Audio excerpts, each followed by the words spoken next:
గొంతు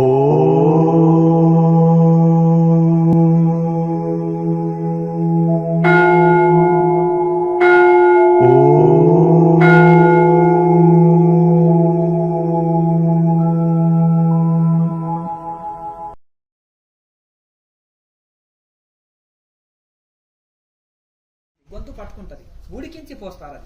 అది తాలింపుతో సహా ఆ పేస్ట్ ఉడికించి పోస్తే టేస్ట్ వస్తుంది. ఇంకా దానికంటే ముందు కూడా నీళ్లు పెడతాం కదా, నీళ్ళని మరిగించిన తర్వాత ఆ నీళ్ళు బియ్యం వేసినాక సగం ఉడికినాక ఈ పేస్ట్ పోసి కలిపితే ఇక మన కలిపే బాధ ఉంటుంది. దగ్గర తెల్లగా దగ్గర కలిసి కలవక ఉంటుంది, చాలా అవస్థ. మళ్ళీ అన్నం పొల్లు చేయాలి, మళ్ళీ ఇది కలపడంలో కష్టం. అది పోసేసిన అనుకో బాగా కలుస్తుంది అందులో. అట్లా అందులో కూడా ఇటువంటిది మనం ఆకుకూరని కూడా ఇది చేసి అది అట్లా అనుకోకుండా అది ఒక ప్రయోగం అనుకోండి, మీరు అట్లా చేయాలని కాదు, కానీ అందులో వీళ్ళతో తినిపిద్దామనే ఉద్దేశంతో.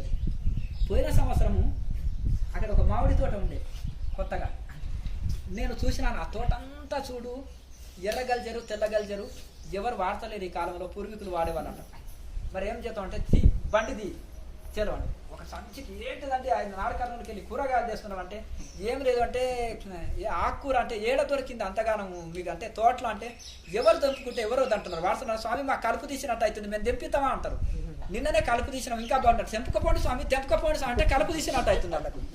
అంతేనా కదండి, అట్లా ఉంటే కలుపు ఏ చోట్లకు పోయినా వద్దన్నారండి. కావాలన్నా గునుగు అంత తెంపుకోపో అంటున్నారు. ఇంకా మునుగు పెట్టి ఒకసారి గునుగుర సంచి తెంపించి ఇదేం కూడా భలే బాగుందండి, ఇలా అంటే చింతపండు పులుసు పోయాలి, పప్పు వేయాలి, ఇది వేసి బాగుంది అంటే ఇది గునుగూర అంటారు. ఎందుకు వినాయక చవితి రోజు గునుగూర ఎందుకు వినాయకుడికి పెడతారు?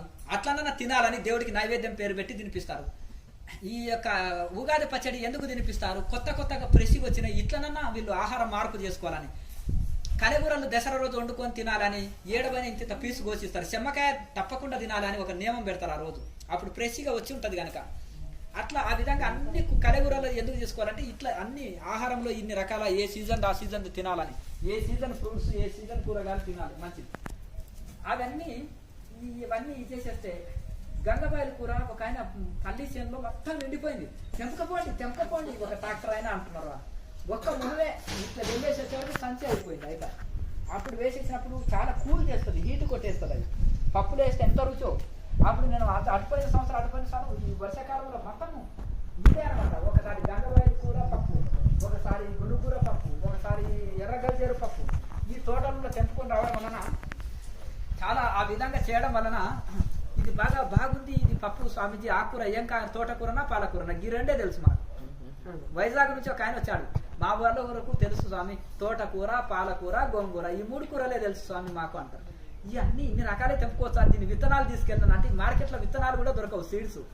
సహజంగా ఇవి వర్షాకాలంలో మొలుస్తాయి, మళ్ళీ అవే గింజలు రాలుతాయి, అవే మొలుస్తాయి. అవి తెంపుకొచ్చి చేయొచ్చు అనమాట. కనుక ఈ విధంగా మనం ఎన్నో రకాలుగా వాడచ్చు. ఇవన్నీ కూరగాయలు ఇప్పుడు పోతుంటే మొత్తం పంట పొలాల్లో ఎన్నో రకాలు ఉంటాయి.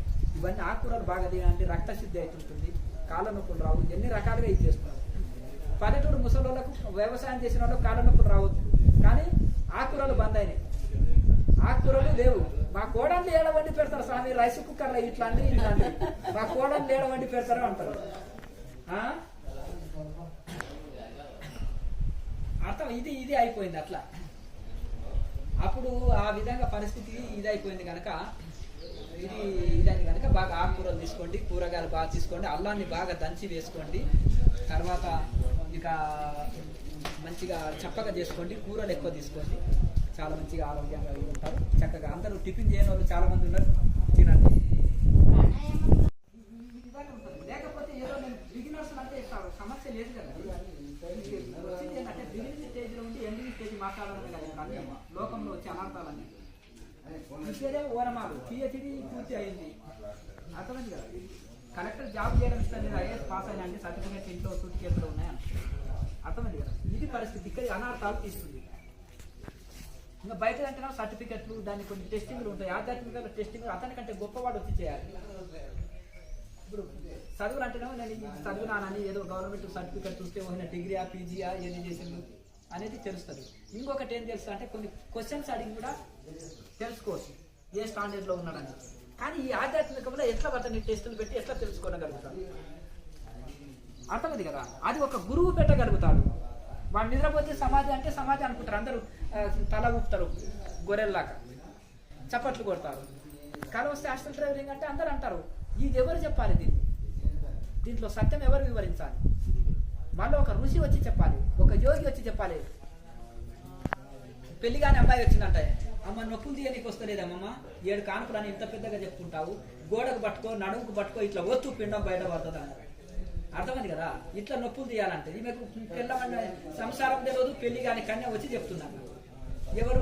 ఏడవ కానుపు కనటామెకి చెప్పిందంట నొప్పులు ఇట్లా తీయాలని. అర్థమైంది కదా. ఇది పరిస్థితి, ఇది విచిత్రం, ఇట్లా ఉంటుంది. అట్లాగే తాతకు దగ్గ నేర్పిందంట. మనవాడు వచ్చి తాత అని కానీ కఫం వస్తుంది అని అంటే అది బయటపడి పడిపోతుంది. గొంతులో అది ఇరుక్కున్నది, నీకు దగ్గరికి వస్తుంది. తాతకి దగ్గు నేర్పినట. దగ్గురు దమ్మురు ముసలోళ్ళకి 24 గంటలు అదే పని, అంతేనా కదా. ఇది ఇట్లా ఇది ఉంది. ఇతను కొత్తవాడని వాళ్ళకి తెలియదు. వీళ్ళు పాపం 20 ఏళ్ల నుంచి ధ్యానం చేసేటోళ్ళని కూడా మొన్న వారం కింద ధ్యానంలోకి వచ్చినోడు కనిపించేస్తున్నాడు. ఇది చాలా గుడ్డొచ్చి కోడిని ఎక్కిరించినట్టు అయిపోతుంది. మీకు తెలుస్తలేదు అండి, మీకు కొత్తగా వచ్చారా ఏంటిదంటే ఇది కిందికి మన ఏంటంటే 20 ఏళ్ళ నుంచి చేస్తున్నాను. అట్లనా అది కానప్పుడు 20 ఏళ్ళని మీరు చెప్పకుండా ఉంటారు అనుకో, ఇంకా మీకు 2 గంటల సేపు ఇంకా లెక్చర్ ఇస్తూనే ఉంటాడు. అర్థమైంది కదా. మీరు ఆ గ్రంథం చదివారా, ఈ గ్రంథం చదివారా, హాస్టల్ ట్రావెలింగ్ గ్రంథం చదివారా, నక్షత్ర లోకం చదివారా, ఇది ఇక్కడ పోయారా, హాస్టల్ ట్రావెలింగ్ చేశారా, ఇదని ఇక పురాణం స్టార్ట్ చేస్తూనే ఉంటాడు. ఇది పరిస్థితి కనుక ఈ విధంగా ఇది అయిపోతుంది కనుక.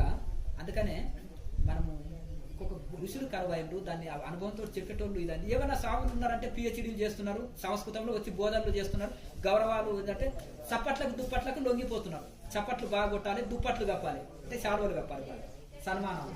దీంట్లో లొంగిపోతున్నారు, బెండ్ అయిపోతున్నారు. ఈ లోపలనే కింటల్ శరీరం అన్ని రోగాలు వచ్చేసాయి. 4 కార్లు ఇచ్చిరి, 4 మఠాలు కట్టించిరి, ఉపన్యాసాలతోటి బాగా పేరు ప్రఖ్యాతలు వచ్చాయి. ఇంకా సాధనకి టైం లేకపోయా.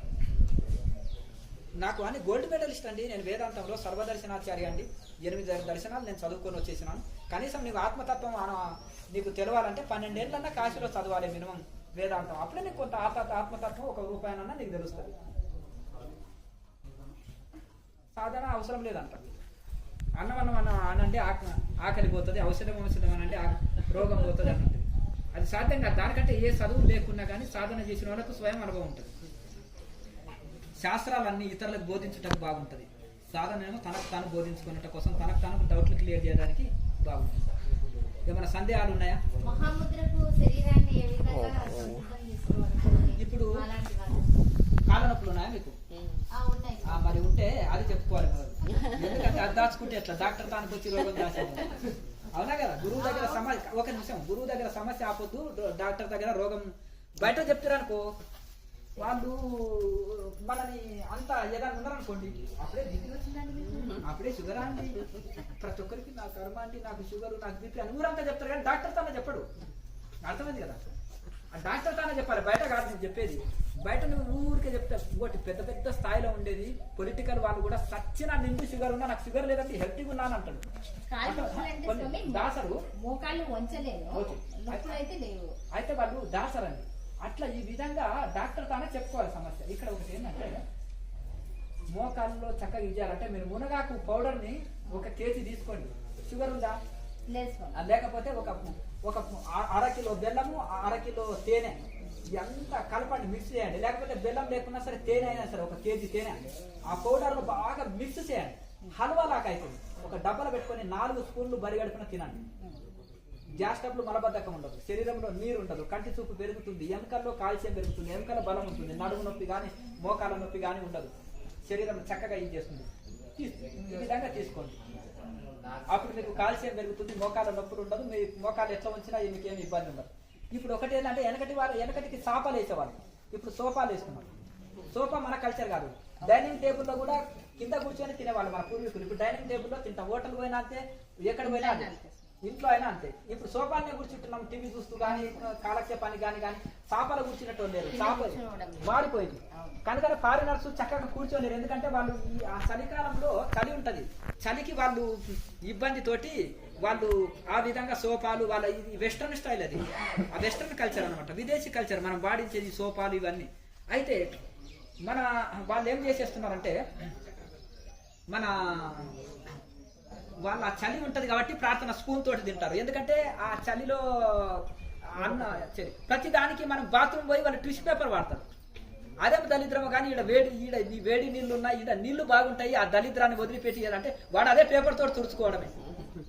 అర్థమైంది కదండి. వాడి టిష్యూ పేపర్, ఎందుకంటే ఆడ చలి ఉంటుంది, చేతితోటి నీళ్లు తగిలి చేతికి నీళ్లు తగిలే వరకు కష్టం. వాడు షూ వేసుకొని వస్తాడు, కాళ్ళు కడగడు, షూ తోటి బాత్రూమ్ పోతాడు. అట్లా మనం ఏంటంటే కాళ్ళు కడుగుతాం. ఇక్కడ ఉష్ణ దేశం కాబట్టి మనకు కాకపోతే గోరువెచ్చ చలికాలం అయితే గోరువెచ్చని నీళ్ళు అయినా వాడుకుంటాం, కాళ్ళు కడగడానికి చేతులు కడగడానికి గోరువెచ్చని నీళ్ళు అయినా వాడుకుంటాం. వాళ్ళు అస్సలు కడగడం తుడవడం అనేదే ఉండదు కనుక ఆ టిష్యూ పేపర్ వాడతారు కనుక వాళ్ళకు ఇది ఉంటుంది ఆ కాలంలో ఇది. కానీ మన సంస్కృతిలో మన పూర్వ సాంప్రదాయమే చాలా మంచిది. ఇప్పుడు అందుకనే చాలా మంది ఆసనంలో ఎందుకు కూర్చోలేకపోతున్నారు. కొన్ని ధ్యాన సంస్థలు చెప్పొద్దు కానీ 15 ఏళ్ళ కుర్రాన్ని కుర్చీలో పెట్టుకొని ధ్యానం చేసుకోవచ్చు అనడం వలన వాడు అందరూ కూర్చుంటే వాడికి కుర్చీలో కూర్చోవడం వలన వాటికి అట్లే అభ్యాసం అయిపోతుంది. వాడు కూడా కుర్చీ కానీ హాయిగా బాగుంది వేసి పెట్టారు కానీ నిద్రపోతున్నాడు.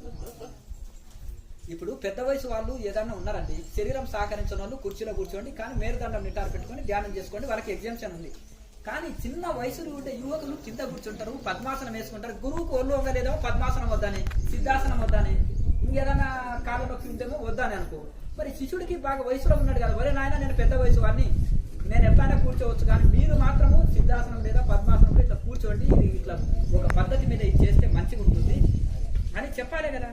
లేదు, అందరూ కుర్చీలో కూర్చోండి, నిద్రపోండి, గురకబెట్టండి, ఇది పరిస్థితి అయింది. కనుక అప్పుడు మీరు ఏం చేయాలంటే ఈ మునగాకు లాంటిది ఆ పౌడర్ ఉంది, నేను చెప్పిన ప్రాసెస్ ప్రకారం తీసుకొని రోజు మీరు ఎక్కువగా మహాముద్ర చేయలేకపోతే ఇప్పుడు మళ్ళీ ఇలా కూర్చున్నప్పుడన్నా మెల్లగా ఇట్లనన్నా అభ్యాసం చేయండి. కనీసం ఇట్లుంది కదా, ఇట్లనన్నా అభ్యాసం చేయండి. ఈ ముందుకు వంగి శ్వాసని ఆజ్ఞా చక్రంలో బంధించుంచండి. ఇంకా ఒక రకంగా ఇది ఉంటుంది కదా, ఈ కాల్ని ఇలా కూడా ఉంచుకోవచ్చు. ఇప్పుడు ఇది ఉంది కదా, ఇట్లా ఇప్పుడు ఇక్కడ ఈ తొడ ఆనించుకోవచ్చు, ఇక్కడ ఆనించుకొని ఇప్పుడు ఇట్లా కూడా ఇంతవరకు రండి, ఇబ్బంది లేదు. కనీసం ఇక్కడ పట్టుకోగలిగితే ఇంతే పట్టుకోండి, ఇంత తల వీలైనంత ఉంచండి. ఇంకా కొన్ని రోజులకు ఇంకా ముందు పొందగలుగుతారు, ఇంకా కొన్ని రోజులకు ముందు, ఇంకా కొన్ని రోజులకు నుదురు నానించగలుగుతారు. అట్లా అట్లా రెండో కాలు ఇట్లా, ఇంకా ఈ మామూలు ఈ కాలు అనుకోండి, ఇట్లా ఇట్లా పెట్టుకోండి. కొంతమంది ఇంతే వంగగలుగుతారు, ఇబ్బంది పడకండి. ఇలా ఇలా ఇలా అట్లా ఇప్పుడు కాలు మీద కూర్చుంటే కొంతమందికి మోకాలు నొప్పులు ఉన్న వాళ్ళకు ఆ కూర్చోలేరు, అప్పుడు ఇట్లా ఆనించుకుంటే ఇబ్బంది లేదు. ఇది ఉంది కదా ఇట్లా సపోర్ట్, ఇట్లా ఆనించుకొని ఇట్లా ఇంతవరకు ఇది చేసుకుంటే అభ్యాసం. దానివల్ల ఇవన్నీ సాగినట్టయితే ఈ నరాలన్నీ సాగి సాప్ అయిపోయి తీసుకున్న వాయువు ప్రాణశక్తి ఇక్కడ అందించబడి రక్త ప్రసరణ చక్కగా అందించబడి ఈ యొక్క చక్క నడుము నొప్పి కానీ ఈ నొప్పి కానీ మనము ఊరికే ధ్యానం అనేది చేస్తున్నాము. మరి బిగుసుకొని పోయినాయి, అవి రిలాక్స్ కావద్దా? అంతేనా కదండి. ధ్యానం చేసిన తర్వాత చేసేపు ఎగరండి, దూకండి, కాసేపు రిలాక్స్ అవుతుంది బాడీ. ఇవన్నీ భుజాలు పట్టుకొని పోతాయి, శరీరం నడుము పట్టుకొని పోతాయి, కాళ్ళు మార్చుకొని కూర్చుంటే ఇక్కడ తిమ్మిరెక్కిపోతుంది. కాళ్ళు మార్చుకోండి, పర్వాలేదు. మహాముద్ర మధ్య మధ్యలో ఒక సెట్ వేసుకోండి. ఫ్రీ టైంలో సూర్య నమస్కారం లాంటి కొంత ప్రాక్టీస్ చేసి ఒక 2 సెట్లు వేసి ధ్యానం చేయండి. తర్వాత సెలవు దినాల్లో కొంచెం ఎక్కువ ఆసనాలు వేసుకోవచ్చు. ఫ్రీ టైంలో సూక్ష్మ వ్యాయామం అని చెప్పినాం, ఎంత ఈజీ అని కూర్చొని ప్రతి జాయింట్ కదిలిస్తున్నాం. పాదముల వేళ్ళు, పాదముల మెడమలు, మళ్ళా ముందుకు వెనక్కి మళ్ళీ ఇలా తిప్పడము, మళ్ళీ ఇలా నేలకు ఇలా తాకించడం వలన ఎంత మోకాల్లో రిలాక్స్ వస్తుంది. ఇలా కొట్టడం వలన నేలకు ఎంత ఇది వస్తుంది. మోకాలు చిప్పల్ని లాగడం వలన, ఈ మోకాలు చిప్పల్ని ఇట్లా లాగి వదిలిపెట్టడం వలన చూడండి. ఇప్పుడు మోకాలు చిప్పలు ఉంది, ఇప్పుడు ఇది ఉంది, ఇప్పుడు ఈ 2 ఉన్నాయి. అందరికీ ప్రాక్టీస్ చేస్తేనే వస్తుంది, రాదంత ఈజీగా. ఇప్పుడు ఇట్లున్నా అనుకోండి, ఇది ఉందిగా, ఇప్పుడు ఉంది కదా. గురువులు ఎట్లా ఇచ్చిండ్రో ఉన్నది ఉన్నట్టు చేసుకుంటే సరిపోతుంది. లాయర్ మహేష్ చెప్పినది ముద్రలు మార్చకుండా మేము ఉన్నది ఉన్నట్టు ఫాలో అవుతున్నాము. ఇది బ్రహ్మాండంగా ఉంది. ఇంకా మార్పులు దేనికి? ఆయన ఆల్రెడీ బాబాజీ మహారాజు నుంచి లాయర్ మహేష్ ఎట్లా అందుకున్నాడో, ఇప్పుడు ఉపనిషత్తు మార్గం నుంచి, పతంజలి మార్గం నుంచి, బాబాజీ మార్గం నుంచి, లాయర్ మహేష్ నుంచి ఇట్లా పరంపరగా అందింది. వీళ్ళు ఏదైతే ఇప్పుడు బాబాజీ మహారాజు దగ్గర అందుకున్నది ఉన్నది ఉన్నట్టు లాయర్ మహేష్ చెప్పాడు. లాయర్ మహేష్ చెప్పింది ఉన్నది ఉన్నట్టు మేము మార్పులు లేకుండా చేసినాం. ఇంకా వైఎస్ఎస్లో కూడా కొన్ని చేంజెస్ వచ్చినాయి, ఫారిన్ వాళ్ళకి అనుకూలంగా చేసినారు. వాళ్ళు ఆసనాలు చేయలేరని శరీరం బాడీ షేకింగ్ ఇవేదని కొన్ని ఎక్సర్సైజ్ ఎక్స్ట్రా కలపడం, సంవత్సరానికి ఒక ముద్ర ఇవ్వడం, తర్వాత కొన్ని క్లాసులు పుస్తకాల ద్వారానే కొంచెం సింపుల్ ఎక్సర్సైజులు నేర్చుకోవడం, వాళ్ళు చెప్పిన క్వశ్చన్స్ ఆన్సర్స్ చేస్తే సంవత్సరం తర్వాత వాళ్ళకు దీక్ష ఇవ్వడం, ఒక్కొక్కసారి ఒక ముద్ర ఇవ్వడం అని చాలా మార్పులు తీసుకొచ్చారు. చాలా మార్పులకు గురి అయింది. కానీ ఇందులో మాత్రం మార్పు లేకుండా లాయర్ మహేష్ అయ్యే విధంగా చెప్పారు. అంత మార్పులు లేకుండా దాన్ని ఫాలో అవుతున్నాం. అది దాంట్లో మార్చవలసిన అవసరం లేదు. ఇప్పుడు శంకరాచార్యుల్లో శివానంద సరస్వతి గారు ఎంత శాతం ఫాలో అయ్యారు, ఆయన చిన్మయానంద సరస్వతి గారు ఎంత శాతం ఫాలో అయ్యారు, సగమా భావం, అది ఒక డౌట్ అన్నమాట. ఇక్కడ చూడండి, ఏ పరంపర ఇప్పుడు మా తాత ఎవరో 300 సంవత్సరాలు జీవించాడండి, ఆయన ఏనుగుని ఎత్తుకొని పోయేటవాడు అని అంటే అందరికీ ఇప్పుడు తర్వాత సరే ఒక ఆయన జింకను ఎత్తుకొని పోయేవాడయా మా తాత మా తండ్రి అన్నాడంట. ఈ నీవేమి ఎత్తుతున్నావు అంటే గొర్రె పిల్లని ఎత్తుతున్నాను ఆయన నేను అన్నాడంట. ఏ శక్తి వాళ్ళదే, ఎవరి తపస్సు వాళ్ళదే, ఎవరి అనుకూలం వాళ్ళదే, ఒక ఇది అనడానికి లేదు. కాలానుగుణంగా మార్పులకు లోనవుతుంది ఏ పరంపర అయినా కానీ. చాలా ఇంకొకటి బ్రహ్మం గారు యోగ మార్గం పక్కా యోగి ఆయన.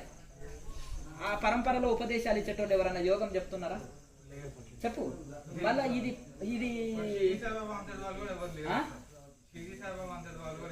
ఇప్పుడు మలయాళ స్వామి గొప్ప యోగీశ్వరుడు. ఆ పరంపరలో 300 మఠాలు ఉన్నాయి. ఒక్క మఠములను కూడా యోగ మార్గం చెప్తున్నారా? చెప్తే ఇప్పుడు ఇన్ని సంస్థలు రాకపోతుండే. 300 మఠాలు ఉన్నాయి. బ్రహ్మాండమైన ఒక్కొక్క స్వామి వేదాంతంలో పిహెచ్డీలు గోల్డ్ మెడలిస్టులు వాళ్ళు. చిన్నప్పుడే పోయి బ్రహ్మచారి ఆశ్రమంలో పోయి ఒక్కొక్కరికి 60 ఏళ్ళ సీనియారిటీ ఉంది ఆశ్రమంలో. నిన్నమన్న వచ్చినాయి సొసైటీలు. నేను ఎందుకు ఆ సొసైటీని పొగుడుతున్నానంటే జీవితం అంకితం ఉంది, త్యాగం ఉంది, అంకితం చేసిండ్రు. కానీ కరెక్ట్ రూటు అనేది దొరకలే. నిన్నమన్న రిటైర్డ్ ఉద్యోగికి వస్తాడు, ముసలోళ్ళు కూడా పట్టి చక్రం తిప్పి పడేస్తున్నారు. అర్థమైంది. సాఫ్ట్వేర్ యువకుడిగాను ఇన్ని రోజులు జాబ్ చేస్తూ ఏదో గత జన్మలో ఉండే వైరాగ్యంతో వచ్చిండ్రు. కొంతమంది ఫ్యామిలీ గొడవలతోటి కూడా వచ్చిన వాళ్ళు కూడా ఉంటారు. అయితే వచ్చేసి ఎంబడే చక్రాలు సొసైటీని తిప్పుతున్నారు. వాళ్ళు బ్రహ్మచారులు, జీవితం త్యాగం చేసిండ్రు, వేదాంతంలో పిహెచ్డీలు, గోల్డ్ మెడలిస్టులు కొట్టారు. మొదటి నుంచి సంస్థలు ఉన్నాయి, భక్తులు ఉన్నారు. దేశ విదేశాల్లో ప్రపంచమంతా. ఇంగ్లీషు రాదు, సంస్కృతం చెప్తాడు. మన వాళ్ళకి తెలుగు పేపర్ చదవడానికైనా రాదు. ఇప్పుడు కాన్వెంట్ చదివే అబ్బాయికి తెలుగు పేపర్ చదవడానికి రాదు. హార్డ్ వర్డ్స్ని ఉపన్యాసం చెప్తే ఎవరికి అర్థమవుతుంది? అర్థం కాదు కదా. అందుకనే నేను ఆలోచన చేసిన, ఈ స్వాములు ఎందుకు క్లిక్ కాలేకపోతున్నారు, ఇంత గొప్ప వాళ్ళు ఉన్నారే అని. ఓహో వాడుక భాషలు అని పుస్తకాలు పల్లెటూరు వాళ్ళు మాట్లాడుకున్నట్టు ఉంటాయి నా పుస్తకాలు కూడా. ఇప్పుడు మధ్యాహ్నం పడిన తత్వాలు ఉన్నాయి కదా, అవన్నీ నేను చిన్నప్పుడు రాసిన. కాదు, ఇప్పుడు వాళ్ళు అంటున్నారు చూడండి, మధ్యాహ్నము అన్నం తినేటప్పుడు రాశారా పాడాంటారు కదా వాళ్ళు భజన్స్. పల్లెటూరుల కోసం అని వాడిన అవి పాడితే వాళ్ళు పాడుకున్నారు చూడండి. అట్లా నేను ఎందుకోసం పల్లెటూరుల కోసం రాసిన అవి. నాకు కొంత రాగాలు అనేది పల్లెటూరులో విన్నా కాబట్టి. మా తండ్రి గారు కూడా అన్ని చదువు రాదు, కానీ కొన్ని 100 కీర్తనలు ఆయన కంఠస్థం. మీ స్వామి ఏమి చేస్తాడు అని అడిగితే ఏమి తింటాడు, ఆయన జీవన విధానం ఏంటిదంటే వాయుభక్షణ చేయవాడే నిజమైన యోగి అనేవాడు. ఏం పూజలు చేస్తాడంటే అష్టపుష్పాలతో పూజ చేసేవాడే నిజమైన పూజారి అనేది. నేను 4 ఎలబెట్టినాను. ఈయనకు చదువు రాదు, ఈయన ఇంత జ్ఞానం వేదాంతం మాట్లాడుతున్నాడు ఏంటంటే. ఎవరన్నా వచ్చారనికే ఒరే అంటాడు, కొంగ కంసకు నడవదు పోపో, కాకి కంసకు కుదరదు పోపో, నీ మార్గం వేరే నా మార్గం అనేవాడు. అంటే ఏంటిది అంటే నీవేం వెళ్ళినా సంసారము నూనె వేలు పెడతావు, నీకు నాకు కుదరదు ఆయన. ఏదైనా కానీ దానికి ఒక స్థాయి ఉండాలి కుదరనికి. నా మాట నీకు అర్థం కాదు, నీది నాకు అర్థం కాదు, ఎందుకు చెప్పు అని అంటాం. మళ్ళీ ఏదన్నా భక్తులు అయ్యి వేదాంతులు వీళ్ళల్లో వస్తే ఓహో ఇక ఆయన తెల్లవారులైనా సత్సంగము చక్కగా ఆధ్యాత్మికంగా ఇది చేసేవారు. అది ఒకటి ఏంటంటే అది సంస్కారంతో వస్తుంది. చదువులతో పిహెచ్డీలతోటి కాదు. అది చిన్న మాటనా? అర్థమైంది. అంటే నిరాహారి అయిన వాడే నిజమైన యోగంలో పట్టు సాధించినట్టు అన్నట్టు. మళ్ళీ ఆయన ఏం చేసిన అష్టపుష్పాలు అంటే ఊరికి తెగ పుష్పాలన్నీ కోసి మనం దేవుడికి పూజ చేస్తున్నాం. తర్వాత నేను పరిశోధన చేసిన అష్టపుష్పాలు అంటే ఏంటిదని నేను శోధన చేయవలసి వచ్చి అప్పటి వరకు నాకు కూడా తెలియదు, చిన్నపిల్లవాడిని కదా. అహింస ప్రథమం పుష్పం, పుష్పం ఇంద్రియ నిగ్రహ, సర్వభూత దయా పుష్పం, క్షమా పుష్పం విశేషత, శాంతి పుష్పం తపో పుష్పం, సత్యం అష్టవిధం పుష్పం, విష్ణు బహు ప్రీతి భవేత్. ఇవే అష్టపుష్పాలు. అహింస ప్రథమం పుష్పం. మొదలు అహింస లేకుండా హింస చేస్తూ మనం భక్తులము జ్ఞానులము యోగులం అని చెప్పుకుంటే కుదరదు. అష్టాంగ యోగంలో మొదటిదే అహింస యమనియమాలు. కనుక అహింస ప్రథమం పుష్పం, మొదటి పుష్పం అది పాటించాలి. అహింసని పాటిస్తే అది ఒక దేవుడికి ఒక అహింస అనే పుష్పాన్ని భగవంతుని పాదాల యందు పెట్టు, ఆయన ప్రసన్నుడైతాడు. కానీ జీవులను కోసుకొని తింటూ తెగ పుష్పాలన్నీ కోసి పెడితే పత్రి చేటు, భక్తి లేని పూజ పత్రి చేటు అంటాడు వేమన యోగి. ఆ పత్రి అంటే ఏంటిది? ఆకు కానీ ఫలము పత్రము పుష్పము ఇవన్నీ ఆ పత్రాలు పుష్పాలు వేస్ట్ అంటాడు ఆయన. కనుక ఆ విధ పత్రి అంటే మారేడు పత్రి అని అట్లా సింపుల్ గా పద్యంలో రాశారు. మారేడు పత్రి వేస్ట్. శివుడికి కోసి ఎందుకు ఇది చేస్తున్నాను? భక్తి లేని పూజ ఆ యొక్క పుష్పాలు వేస్ట్. అట్లా కనుక అలాగే అహింస ప్రథమం పుష్పం, పుష్పం ఇంద్రియ నిగ్రహం కలిగి ఉండడం అనేది అది రెండవ పుష్పము. సర్వభూత దయా పుష్పం, సర్వభూతముల యందు దయ కలిగి ఉండడమే అది 3వ పుష్పం. క్షమా పుష్పం విశేషత, వాడు ఎంత పెద్ద తప్పు చేసి వచ్చినా క్షమించడం అనేది గొప్ప పుష్పము.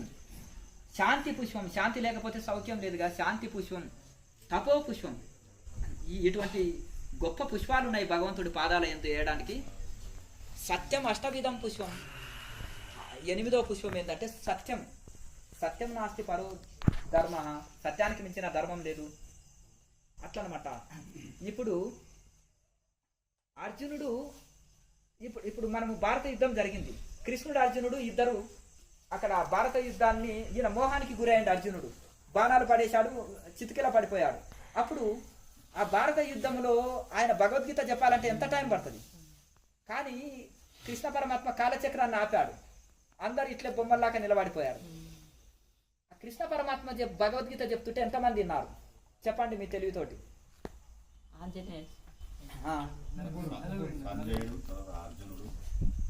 ఆ అతిరథ మహారథులు ఎవరన్నా విన్నారా? ధర్మరాజు వినలే, గొప్పవాడు. భీష్ముడు వినలే, కర్ణుడు వినలే, ద్రోణుడు వినలే, కృపాచార్యుడు వినలే. వీళ్ళు మహారథు, అతిరథ మహారథులు. 1000 మందికి ఒకటే బాణంతో జవాబు చెప్పేటోడు. మహారథి అంటే 1000 మందికి జవాబు చెప్పేటోడు, అంటే ఒక్కడే 1000 మందితో సమానం అని అర్థం. అర్థమైంది కదా? యోధుడు, మహాయోధుడు, అతిరథ మహారథులు అంటారు కదా. అటువంటి వాళ్ళకు కూడా మరి వాళ్ళు, భీష్ముడు బ్రహ్మచారి, గంగా పుత్రుడు, తపస్సంపన్నుడు, బ్రహ్మాస్త్రం కలిగిన వాడు. కృపాచార్యుడు, ద్రోణుడు, అలాగే వీళ్ళు మన అశ్వత్థామ, వీళ్ళంతా కర్ణుడు, అర్జునుడు, ఈ 5 మంది బ్రహ్మాస్త్రం కలిగిన వాళ్ళు. అర్థమైంది? ఒకరి మీద ఒకరు వేసుకుంటే ఇద్దరు పోతారు అది, కానీ బ్రహ్మాస్త్రం కలిగిన వాళ్ళు కనుక మరి ఇంత వీరులు శురులు వినలేకపోయారు. ఒక అర్జునుడే భగవద్గీత వినగలిగాడు, విశ్వరూపాన్ని కూడా అర్జునుడు ఒకడే చూడగలిగారు, మిగతా వాళ్ళు ఎవరు చూడలేకపోయారు. విశ్వరూపం వరకు భగవద్గీత వినడం వరకే, విశ్వరూపం ఒక అర్జునుడు ఒకటే. అర్థమైంది కదా? ఆ విధంగా విశ్వరూపాన్ని చూడగలిగారు. మరి స్వర్గారోహణము సటోపంత్ అంటారు బద్రీనాథ్లో.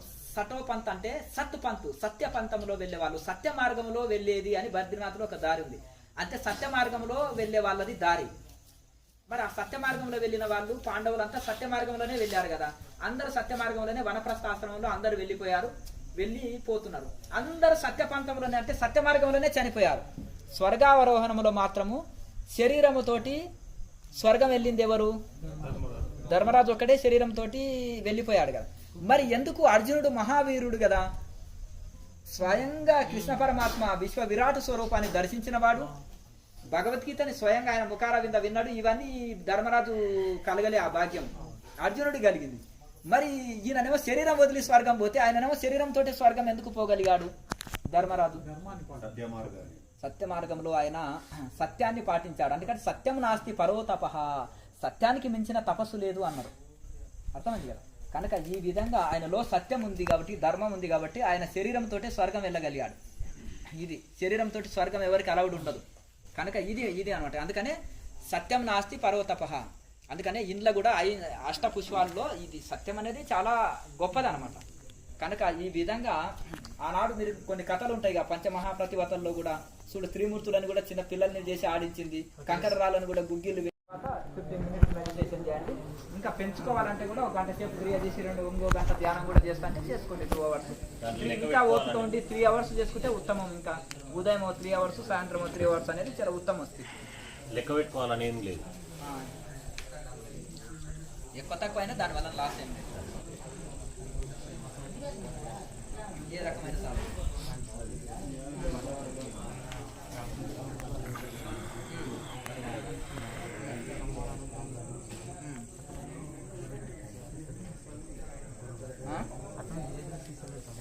ఆయన ఇవ్వడమేందా దివ్య దృష్టి అంతా. ఇక్కడ చూడండి, రాఘవేంద్ర స్వామి పరంపరలో ఎటువంటి సాధనలే ఉండదు. అది వైష్ణవ సాంప్రదాయం. వైష్ణవ సాంప్రదాయంలో ఇవెందుకు చేస్తారు వాళ్ళు వైష్ణవం తప్ప వేరే దాన్ని నమ్మరు, వేరేది చేయరు. అర్థమైంది కదా? అదే ఉండొచ్చు వాళ్ళ రిలేషన్స్ అయితే వాళ్ళు ఫాలో కాకపోవచ్చు. బుద్ధుని ఫాలోవర్స్ అంటున్నాడు. ఇప్పుడు బుద్ధుని ఫాలోవర్స్ ఎవరు ఉన్నారు? ఎవడు లేడు. ఇప్పుడు ఈ టోటల్ వరల్డ్లోనే బుద్ధుని ఫాలోవర్ ఎవరు లేడు. ఇప్పుడు ఎందుకు చెప్తున్నంటే అందులో తాంత్రికము జాయిన్ చేశారు. ఎవరు? బుద్ధుడు మూడో పరంపర నుంచి దెబ్బతిన్నది. అందుకని శంకరాచార్యులు తరిమి కొడితే ఎక్కడ వెళ్ళిపోయినరు? చైనా వెళ్ళిపోయినరు. తాంత్రికం అంటే వైన్ తాగడము, బుద్ధుడేమో అహింస ప్రచారం చేశాడు, గొప్ప మహానుభావుడు. వీళ్ళు ఏం చేసిండ్రు? మాంసం లేదు ముద్దని కదా. ఇప్పుడు ఏదైనా లామాలు వచ్చిందనుకో, దలై లామా ఇంత పేరు తెచ్చుకున్నాడు కదా, ఆయన మాంసం వంటలే 3 పూటలు మాంసమే తింటాడు. ఇప్పుడు ఆయన చెప్పుకుంటాడు, ఒప్పుకుంటాడు, ఆయన తప్పు లేదు నేను మాంసాహారిని అంటాడు. బౌద్ధులంతా మాంసం తినొచ్చు అంటాడు. మరి ఆయన సిద్ధాంతం తుంగలో దొక్కినట్ట కాదా? మరి 24 అంటే అన్ని దేశాల వాళ్ళు ఇప్పుడు ఎవరైనా లామాలు వచ్చింది అనుకో, జర్మనీ, జపాన్, ఎక్కడ ఏ లామాలు వచ్చినా హైదరాబాద్లో మాంసం హోటళ్ళకే దొరుకుతారు వాళ్ళు. ఆడ శాకాహారం దొరకదు. ఏంటండి అంటే మేము తినేది మాంసాహారమే అంటారు వాళ్ళు. చెప్పేస్తారు, ఏం దాచుకోరు. అటు సహజం. మరి ఇక ఇప్పుడు ఇది బస్టు పట్టిపోయింది. అది ఒకటే చెప్పిన ఒకటి ఏంటంటే బుద్ధుడు సిద్ధాంతాలు తుంగలో దొక్కేశారు. ఇప్పుడు లేదు అది, అర్థమైంది కదా. కనుక ఆ విధంగా ఆ సన్యాస పరంపర ఉంటుంది బుద్ధుడిలోన. ఇప్పుడు వాళ్ళు జనరల్గా మధుమాంసాలు తీసుకుంటారు. అందుకనే లేకపోతే వాళ్ళు కరెక్ట్ పద్ధతిగా ఉంటే శంకరాచార్య గొప్ప మహానుభావుడు పంపియడు. ఈ విగ్రహాలు బలిగొట్టి వాళ్ళ విగ్రహం పెట్టుకోవడము, ఈ ఇది చేయడము, టోటల్ ఫ్యామిలీ మొత్తం భిక్షకి వెళ్ళడం, కొట్టి లాక్కోవడం, ఇప్పుడు అంటే ఇవన్నీ ఉంటుంది కదండి. ఈ దానికోసమే ఇది అయిపోయింది. కనుక ఇప్పుడు ఇది లేదు. నువ్వు రాఘవేంద్ర స్వామి పరంపర అంటున్నావు, నువ్వు చెప్పే సాధనలు వేరే ఉన్నాయి. అది వైష్ణవ సాంప్రదాయంలో ఇవన్నీ ఉండవు. ఇప్పుడు ఎప్పుడు చెప్పుకోవాలంటే ఆ పరంపర పేరు, ఆ సూత్రాల్ని పాటించినప్పుడే చెప్పుకోవాలి. అర్థమైంది కదా. అందరికి వేదం చెప్పాలి, అందరికి జ్ఞానం ఇవ్వాలి, అందరికి అవకాశాలు ఇవ్వాలి, సమానత్వాన్ని ఇవ్వగలగాలి. అర్థమైంది కదా. మరి ఆ గురువు ఏమో గొప్పవాడు, ఆయన సిద్ధాంతాలు బాగున్నాయి. వీళ్ళు ఆయన ఆశయాలు తుంగలో దొక్కుతారు, ఆయనకు శుద్ధ వ్యతిరేకంగా ప్రవర్తిస్తారు. గురువులు పెద్ద పెద్దగా పెట్టేసి పూజలు చేస్తుంటారు. ఈ కలియుగం అండి ఇది. అందుకనే చాలా ఇది అనమాట. ఇప్పుడు ఒకరిని ఫాలోవర్ని అన్నాం అనుకోండి, బుద్ధుని ఫాలోవర్ అంటే ఎట్లుండాలి? కనీసం ఆయన 100% పాటిస్తే అందులో ఒక 50% కాకుండా 10% అని ఉండాలి. బుద్ధుడు యమనియమాలు 100% పాటించాడు. బుద్ధుడు 100% ఆయన సంపూర్ణ యోగి. ఎట్లంటే కాళ్ళకు చెప్పులు లేవు, నడుచుకుంటూనే తిరిగేవాడు, సాదాసీదా జీవితం, రాకుమారుడు. అరణ్యాల్లో 6 సంవత్సరాలు ఆకులు తిని తపస్సు చేశాడు. చెట్టు కిందనే ఉండేవాడు, ఇల్లు లేదు ఆయనకి. ఎప్పుడు కుటీరాలు కూడా వేసుకోకపోయాడు, నేల మీదనే పడుకునేవాడు, మట్టి నేల మీద మట్టి చిప్పనే వాడేవాడు. భిక్షకెళ్ళి ఆయనకు లక్షల మంది శిష్యులు ఉన్నారు, వాళ్ళతో భిక్ష తెప్పించుకోవచ్చు. 90 సంవత్సరాల పైన జీవించాడు. 100 సంవత్సరాలకు తక్కువ, 90 సంవత్సరాలకు పైన జీవించాడు ఆయన. మరి అంత ఆ వయసులో కూడా సొంతంగా భిక్ష తెచ్చుకునేవాడు. ఆయన శిష్యుల్ని కూడా మీరు సొంతంగా భిక్ష తెచ్చుకోవాలి, వేరేళ్ళతో సేవ చేయించుకోవద్దు అనేవాడు. అట్లా ఆ విధంగా ఆయన సొంతంగా భిక్ష తెచ్చుకునేవాడు. ఒంటిపూటనే భోజనం చేసేవాడు, అది భిక్షాటన చేసే. అలాగే ఆయన మిగతా అప్పుడు వాటరే తాగేవాడు ఒకవేళ ఆకలి అనిపిస్తే. అట్ట కఠోర నియమాలు పాటిస్తూ ఆయన కఠోర సాధనలు చేస్తూ ఆ పద్ధతుల్ని అంత బాగా చెప్పిండు. ఇప్పుడు దాన్ని మొత్తం వ్యతిరేకమే ఉంటుంది ఆయన సిద్ధాంతాలకి. అర్థమైంది కదా. ఆయన ఎంత వైరాగ్యం, ఎంత గొప్పవాడు. ఇప్పుడు ఏదైనా సరే ఏ పరంపర అయినా ఇదే. ఇప్పుడు శంకరాచార్య పరంపర అంటారు. శంకరాచార్య యోగం గురించి ఎన్ని స్తోత్రాలు, యోగ తారావళి చూడండి, భక్తిలో చూడండి, శివానందలహరి, సౌందర్యలహరి చూడండి, వేదాంతంలో చూడండి, చకచక మానస బోధ, ఆత్మబోధ, ఇవన్నీ ఎంత చూడండి. ఆయనలో గురుభక్తిలో చూడండి, అక్కడ గురు పాదుకాస్తవము, ఇంకా ఎన్నెన్నో రాశాడు. మరి ఆయనకు అచంచలమైన గురుభక్తి, అచంచలమైన దైవభక్తి ఉన్నాయి, అచంచలమైన వేదాంతము, అచంచలమైన యోగ శాస్త్రము. అర్థమైంది కదా. ఆయన శంకర పరంపర అన్నప్పుడు కొన్ని ఉండాలి కదా క్వాలిటీస్. అవన్నీ పాటించకుండా శంకరాచార్య పరంపర అనడానికి అర్హత ఉంటుందండి. అర్థమైంది కదా. కనుక ఇవన్నీ ఏ పరంపరనే కానీ 1వ తరం వరకు బాగుంటుంది. 2వ తరం ఆయన దగ్గర డైరెక్ట్ శిక్షణ పొందిన శిష్యులు కాబట్టి వాళ్ళ వరకు బాగుంటుంది. ఇక 3వ తరము పలుసగా అవుతుంది, 4వ తరం పలుసగా అవుతుంది, ఇంకా మొత్తం తుంగలో తొక్కేస్తుంది. అర్థమైంది కదా. అది ఇప్పుడు సత్యం పలికే మాటలు కఠోరంగా అనిపిస్తాయి, ఇతరుల మనసులో గాయాలు కలుగుతాయి. మరి చెప్పుకునే పరంపర ఒకటి, చెట్టు పేరు చెప్పి కాయలు అమ్ముతారు అంటారు కదా, ఏదో సామెత ఉంది కదా. ఇప్పుడు అట్లా ఉంటుంది. ఆ మూల పురుషుడు పెట్టిన సిద్ధాంతాలకు ఫుల్ ఆపోజిట్లో ఉంటాయి. మీరు భారతదేశంలో అన్ని మఠాల లిస్ట్ ఇస్తాను. ఆ మూల పురుషుడు పాత గ్రంథం తీసుకొని ఆయన ఏ నియమాలు పెట్టిండో చూడండి. అందులో 10% అన్న ఇప్పుడు పాటిస్తున్నారు ఆ సంస్థల్లో చూడండి. పైగా ఆయన సూర్యుడు అంటే ఆయన పౌర్ణమి అని రాస్తే ఈయన అమాస చేసేస్తారు దానికి. అంటే ఎగ్జాక్ట్లీ ఆపోజిట్ ఉంటుంది. ఆ మూల పురుషుడు పెట్టిన, ఆ మహానుభావుడు పెట్టిన దానికి ఎగ్జాక్ట్లీ ఆపోజిట్ ఉంటుంది. మరి ఆయన ఫోటో పెట్టుకొని వ్యాపారం చేస్తుంటారు. ఏ సొసైటీ అయినా అట్లే ఉంది ఇప్పుడు. ఇది ఒక్క నననికే లేదండి, అందరి గతి అట్లే ఉంది, కొద్దిగా ఎక్కువ తక్కువ అంతే. చాలా దుఃఖకరమైన పరిస్థితి ఇప్పుడు. స్వామి మరి శివానంద సరస్వతి గారి గురించి ఆయన ఏమన్నా శంకరాచార్య పరంపర ఫాలో అవుతున్నారా? ఆయన సరస్వతి అని వచ్చింది కదా, దేశనామాలు శంకర పరంపరని కదా. శివానంద సరస్వతి, గిరి కురి భారతి సరస్వతి. పరంపర లేదు కదా, అంతటి వాడు లేదు కదా ఈ రోజు. శివానంద సరస్వతి అంతటి వాడు నమ్మట్లా నమ్మకూడదు ఆయన. ఇక్కడ ఏ శివానంద సరస్వతి 190 మంది ఉంటారు. బీహార్ లో సత్యానంద సరస్వతి, యోగా స్కూల్ ఆఫ్ బీహార్. అదే సత్యానంద సరస్వతి. శివానంద సరస్వతి అంటేనే డివైన్ లైఫ్ సొసైటీ, ఋషికేశ్. ఆయన ఒక ఆయుర్వేద డాక్టర్ ఉండే మంచి, ఆయన తపోవన్ సరస్వతి మహారాజు శిష్యుడు. ఆయన చిన్మయానంద స్వామి ఇద్దరు ఆయన శిష్యులు. వాళ్ళిద్దరు కూడా మంచి విద్యావంతులు, ఆధ్యాత్మికతని బాగా వ్యాప్తి చేసిన వాళ్ళు. ఆ యోగ మార్గాన్ని అటు బ్రహ్మజ్ఞానాన్ని రెండింటిని మిళితం చేసి బాగా వ్యాప్తి చేశారు వాళ్ళిద్దరు. చెప్తా చూడండి, వాళ్ళిద్దరు గొప్ప వాళ్ళే. ఆయన శిష్యుడు శివానంద సరస్వతి శిష్యుడే స్వామి చిదానంద సరస్వతి, మరియు మీరు చెప్పిన ఆయన సత్యానంద సరస్వతి. బీహార్ స్కూల్ ఆఫ్ యోగా సత్యానంద సరస్వతి స్వామి శివానంద సరస్వతి శిష్యుడు. అయితే ఆయన యోగాన్ని బాగానే వ్యాప్తి చేసిండు, ఆయన ప్రాక్టికల్ యోగి బాగానే వ్యాప్తి చేసిండు. ఇప్పుడు ఎంతో మంది ఫారిన్ వాళ్ళు నడుపుతున్నారు ఇప్పుడు అది. ఇప్పుడు నీ ఆకలి పోవుటకు ఏదో ఒకటి తింటే అయిపోయి. ప్రపంచంలో ఉండే అన్ని వంటలు అవసరం. 5 స్టార్ హోటల్ పోయినరండి, 1000 రకాల వెరైటీస్ ఉన్నాయి. 1000 రకాలు తిని నువ్వు పొట్ట పాటు చేసుకోలేవు కదా. ఏదో ఒక పప్పు అన్నం తిన్నావు, కడుపు నిండింది హాయిగా. రెండోది ఏం అడగవు, కావాలి నీ ఆకలి పోవాలి. ఏం తిన్నావు అనవసరం, ఆకలి తీరిందా నాయన అంటే ఓకే. అయితే 4 నెలలు పట్టవచ్చు, 5 నెలలు పట్టవచ్చు. నువ్వు నడిచేదాన్ని, అది కూడా బట్టి నడిచేదాన్ని బట్టి. అదే ఫ్లైట్ లో కూర్చుంటే 1.5 గంటలో వెళ్ళిపోతావు. ఇప్పుడు మంత్రయోగం చేసుకుంటే మన క్రియాయోగం చేయొచ్చా? ప్రాణాయామంలో మంత్ర జపం చేసుకోవచ్చు, ఇంకా రిజల్ట్ ఎక్కువ ఉంటుంది. మామూలుగా నీకు మనసు నిలవదు మంత్ర జపం చేస్తుంటే. ప్రాణాయామంలో చేసే మంత్ర జపం వలన మనసు అట్లా కట్టిపడవేస్తుంది. పూర్వకాలంలో ప్రతి బ్రాహ్మణుడికి, ప్రతి వేద పండితుడికి యోగం అభ్యాసం ఉండేది. ఆ ప్రాణాయామంలో గాయత్రి మంత్రం చేసేటోళ్ళు. ఇప్పుడు చేస్తున్నారా ఎవరన్నా? చేస్తలేరు. ఇప్పుడు యోగం అంటేనే తెలియదు వాళ్ళకి. అర్థమైంది కదా. ఏదో డబ్బుల కోసం లోడలోడ 4 మంత్రాలు చదువుతున్నారు. 2 సంవత్సరాలు వేద పాఠశాల చదివచ్చే వరకు ఇగో కొమ్ములు పెరుగుతాయి. చేసేది హైదరాబాద్లో పెద్ద పూజ, రాత్రిపూట పోయేది బార్ల. ఎందుకు రోజుకు 1,00,000 2 లక్షలు ఇట్లా సంపాదిస్తాడు ఒక్కొక్క పూజారి పెద్ద కార్యక్రమానికి పోతే. ఏం చేస్తారు ఎంత? అర్థమైంది కదా. ఇది పరిస్థితిని సత్యం చెప్తున్నాను.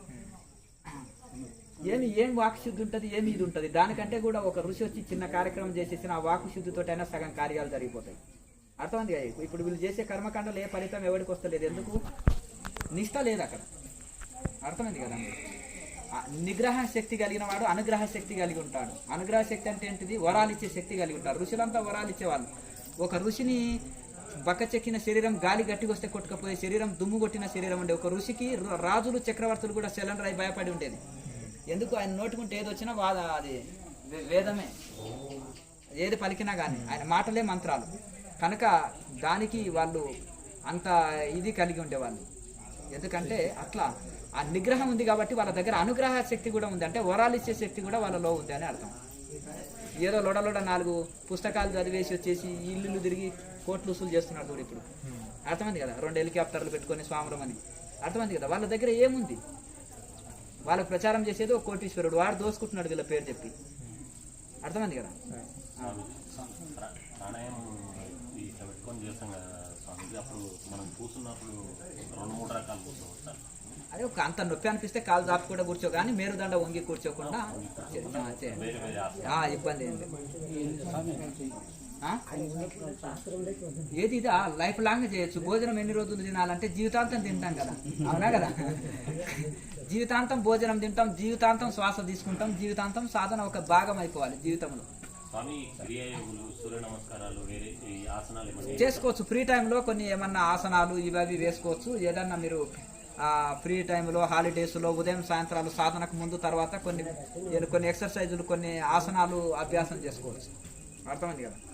నాలుకని స్ట్రెచ్ చేయడానికి మీరు చెప్పిన ఎక్సర్సైజ్ లో ఫస్ట్ అలకడం లాంటిది ఉంది కదా, సౌండ్ చేస్తుంటాం నాలుగు. ఇవన్నీ అయితే ఇవి క్రియ అంటే దీంతోనే స్టార్ట్ చేయాలి, లేదంటే ఇప్పుడు ఎర్లీ మార్నింగ్ 4 o'clock 5 o'clock చేస్తాం, ఇంట్లో పిల్లలు ఉంటారు లేదా ఇంకెవరో ఉంటారు, ఆరోగ్యం అట్లా అవుతుందంటే దీన్ని సపరేట్ గా చేసుకొని మిగతా యోగాన్ని చేసుకోవచ్చు. అంటే ఈ నాలుక మిగతావి సౌండ్ రాదు కదా, అదే అది ఒకటి కాకుండా మిగతా ఫ్రీ టైం లో మళ్ళీ చేసుకోవచ్చు. సీక్వెన్స్ తో మిగతాది ఇప్పుడు నాలుకని బయటికి తీసుకురావడము, నాలుక పైకి తోయడము, ఇది ఎక్కువ చేసుకో సరిపోతుంది, ఏం ఇబ్బంది. తర్వాత మీరు చెప్తున్నారు కదా సుషుమ్నా నాడి ద్వారా అంటే శ్వాసను బంధించి ఆజ్ఞాచక్రం నుంచి వయా సుషుమ్నా మళ్ళీ మూలాధారంలో వదిలేయమంటారు. సుషుమ్నా అంటే మనకి ఇంకా తెలియదు, మరి ఆ భావనతో ఎలా చేయాలి? చేస్తుంటే అదే యాక్టివేట్ అయినప్పుడు అనుభవంలోకి వస్తుంది. అది ఇప్పుడు భావనాయుక్తంగా అలా చేయాలి. అది ఆటోమేటిక్గా ఇప్పుడు శ్వాస మనం ఏం తీసుకుంటున్నామంటే అధోముఖంగా పోయే శ్వాసని ఊర్ధ్వముఖంగా మలపడమే యోగం అంటారు. అధోముఖంగా అంటే మనం తీసుకున్న శ్వాస ఇప్పుడు రిటర్న్ కిందికి వదులుతున్నాం కదా, ఆ తీసుకున్న ఇప్పుడు మనము కిందికి తీసుకుంటున్నాం, అర్థమైంది కదా, తీసుకుంటున్నాం, మళ్ళీ దాన్ని ఏం చేస్తున్నామంటే మళ్ళీ బయటికి వదిలేస్తున్నాం. ఆ కిందికి తీసుకున్న శ్వాసని బయటికి విడవకుండా అది సుషుమ్నా నాడి గుంట రివర్స్ లో పైకి యూటర్న్ లో పైకి ఎక్కించడమే ఇది. అది అప్పుడు అంత ఈజీ కాదు, బాగా చేయగా ఈ మహాముద్ర లాంటిది పర్ఫెక్ట్ వేస్తుండడము, తర్వాత మంచి ముద్రల్ని అంతా కరెక్ట్ గా వేసి ప్రాణాయామాన్ని బాగా చేస్తూ ప్రాణాయామంలో పట్టు సాధించినప్పుడు ఆటోమేటిక్ అది యూటర్న్ అవుతుంది. తిరిగి శ్వాస బయటికి రాకుండా లోపలనే తిరిగి లోపలనే నడిచే స్థితికి వస్తుంది. ఒకసారి బయట నుంచి మనం ఇంకా ఎక్స్టర్నల్ బ్రీదింగ్ ఉండదు, ఒకసారి బ్రీత్ తీసుకున్నామంటే అదే రొటేట్ అవుతుంది, అదే అయితే అయ్యే స్థితికి వస్తుంది. అట్లా అంటే అది సుషుమ్నా యాక్టివేట్ అయినప్పుడు అలా జరుగుతుంది. ఒక్క రోజుల్లో అన్నం తిన్న తర్వాత ఎంతసేపటి తర్వాత మనం అంటే 3 hours గ్యాప్ ఉండాలి మినిమం భోజనానికి. ఇప్పుడు ఉదయం సాయంత్రం ఎట్లా ఎంటీ స్టమక్ తోటే ఉంటాం కదా, ఎంటీ స్టమక్ తోటి చేసే సాధన అనేది రాకెట్ స్పీడ్, తిని చేసే దాంట్లో అంత ఫలితం ఉండదు, స్లో ఉంటుంది. కాకపోతే మనం తిన్నప్పుడు కూడా చేయాలనిపిస్తే నార్మల్ మెడిటేషన్ చేసుకోండి, ప్రాణాయామం వద్దు, జస్ట్ నార్మల్ ఊరికే ధ్యానం చేసుకోండి. ఉదయం సాయంత్రాలు ప్రాణాయామం చేసి ధ్యానం చేసుకోండి. మీకు ఎప్పుడన్నా అంటే మధ్యాహ్నం లంచ్ కంటే ముందు ఈ క్రియ చేసుకున్నాక భోజనం చేయండి, నష్టమే ఉంది. అర్థమైంది కదండి. సాధనని భోజనానికంటే ముందే సాధన ముగించుకొని తర్వాత భోజనం చేసుకుంటే అయిపోయాయి. ఎన్నిసార్లు పే చేయొచ్చు రోజుకు? మేము రాత్రి ఒకసారి చేస్తాం, పొద్దున ఒకసారి తెల్లవారుజాము చేస్తాము. ఇంకా డే టైం 3 times కూడా చేసుకోవచ్చు. మధ్యాహ్నం పూట లంచ్ కంటే ముందు కూడా కూర్చోవచ్చు. ధ్యానంలో కూర్చోవాలంటే ఏం చేయాలి? లంచ్ కంటే ముందు క్రియ చేసినాక ధ్యానం చేయండి.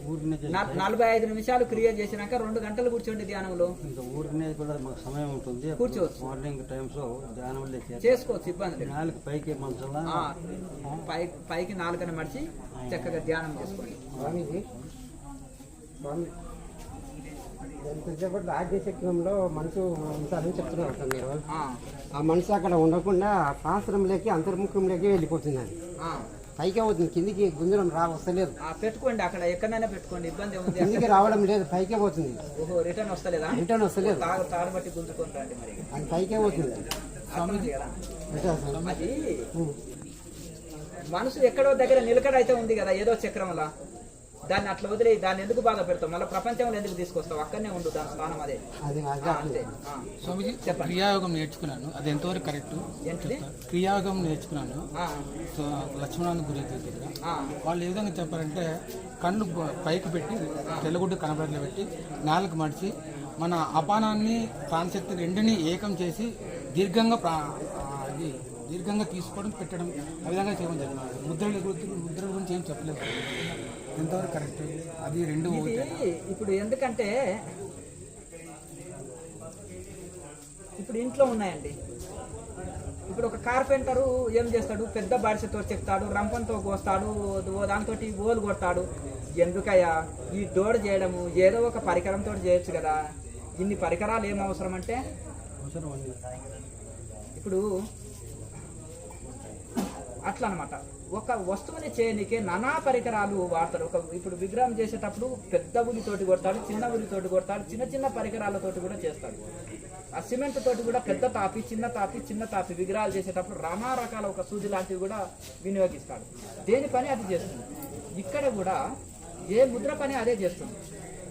ఇప్పుడు మీకు 10 రకాల కూరలు ఉన్నాయనుకో, రోజు ఒకటే కూర తినొచ్చు కదండి. 10 కూరలు ఎందుకంటే పంట మార్పిడి చేయమంటుంది ప్రభుత్వం, దిగుబడి ఎక్కువ వస్తుంది. మరి ఆహారంలో కూడా మార్పిడి చేసుకోండి, విటమిన్స్ కావాలి కదా శరీరానికి.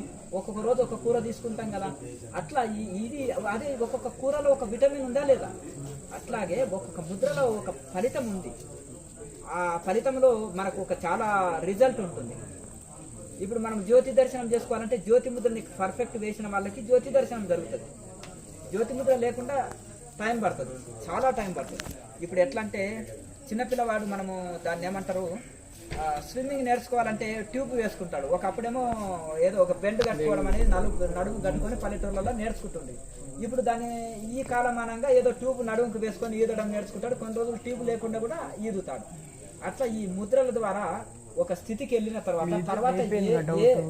తర్వాత ఏ ముద్ర లేకున్నప్పటికీ కూడా అద్భుతమైన ఫలితం పొందుతాం.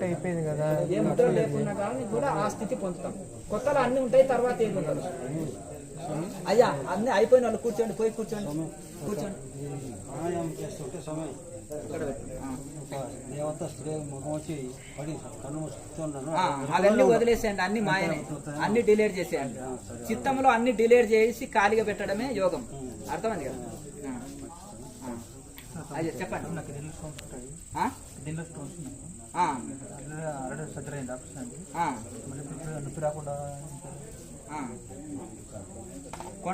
కొండపిండిది బాగా జ్యూస్ ఆకులని జ్యూస్ చేసి బాగా మరిగించి అందులో నల్ల ఉలువల పిండి పెట్టి రోజు ఉదయం టిఫిన్ చేయకుండా ఒక 1/2 లీటర్ తాగేసేయండి. అదే అందులో కొంచెం ఉప్పు కారం లైట్గా వేసుకో, ఇంకా కొద్దిగా టేస్ట్గా కూడా ఉంటుంది. కొద్దిగా ఉప్పు లాంటిది వేసుకుంటే కొంచెం టేస్ట్ కూడా ఉంటుంది కదా. అట్లా రోజు ఒక 10 రోజులు రెగ్యులర్గా ఒక 1/2 లీటరు జ్యూస్ తాగేసే. ఉదయం ఇంకా టిఫిన్ అవసరం ఉంటుంది, నీకు అందులోనే ఎనర్జీ ఉంటుంది. ఆటోమేటిక్గా క్యూర్ అయిపోతుంది. నల్ల ఉలువల పిండి ప్లస్ ఇది కొండపిండి పూత ఆకు ఇప్పుడు చాలా ఉంటుంది పొలాల్లో. దాన్ని తీసుకొని వచ్చేసి గ్రైండర్ పట్టేసి ఈ నల్ల ఉలువల పిండి ఇది అది పోసి బాగా మరగగాసి అందులో లైట్గా ఉప్పు వేసుకో.